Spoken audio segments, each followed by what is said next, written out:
સુરતીઓ માટે સારા સમાચાર છે। મેટ્રો રેલ પ્રોજેક્ટને લઈ હવે ટ્રેનનું ટ્રાયલ શરૂ થઈ ગયું છે। સુરત મેટ્રો ટ્રેનના ડ્રીમ સિટીથી અલથાણ ટેનામેન્ટ સ્ટેશન વચ્ચેના 8.5 કિલોમીટરના વાયડક્ટનું કામ પૂર્ણ થઈ ગયું છે। સાથે સાથે આ રૂટમાં ટ્રેનની ટ્રાયલ પણ શરૂ કરવામાં આવી છે, જ્યારે ટ્રેક બિછાવવાનું તેમજ ટ્રેક્શન પાવર માટે થર્ડ રેલનું કામ પણ પૂર્ણ કરવામાં આવ્યું છે। આમ હવે સુરતીઓને ટૂંક સમયમાં મેટ્રોમાં સફર મળી જશે। મેટ્રોના કુલ 7 સ્ટેશન બિલ્ડિંગનું સ્ટ્રક્ચર કામ પૂર્ણ થયું છે અને એન્ટ્રી એક્ઝિટ સ્ટ્રક્ચર તથા ફિનિશિંગના કાર્યમાં નોંધપાત્ર પ્રગતિ થયેલી છે। આ ટ્રાયલમાં ટ્રેન રન આશરે 500 કલાકનો કરવામાં આવતો હોય છે અને તેની સર્વે ચકાસણી તથા RDSO CMRS દ્વારા પણ કરવાની હોય છે, જેની આજના ટ્રાયલ રનની શરૂઆત થઈ છે। 18 જાન્યુઆરી 2021થી મેટ્રો રેલની કામગીરીના શ્રી ગણેશ થયા હતા।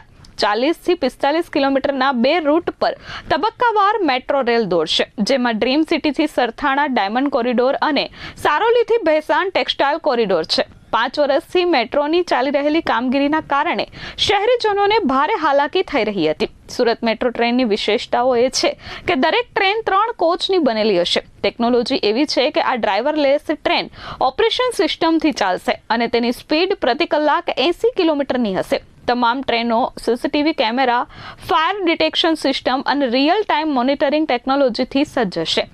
સુરત મેટ્રો રેલના કોચ ગુજરાત અને સુરતની સંસ્કૃતિ અને સુરતની ઓળખ સમાન ઉદ્યોગોને ધ્યાને રાખીને ઇન્ટિરિયર કરવામાં આવનાર છે। ડાયમંડ શેપ, ગરબા, ટેક્સટાઇલ ઉદ્યોગ વગેરેની થીમ આ મેટ્રો રેલમાં સાંકળી લેવામાં આવી છે। Bureau report S24 news, Surat.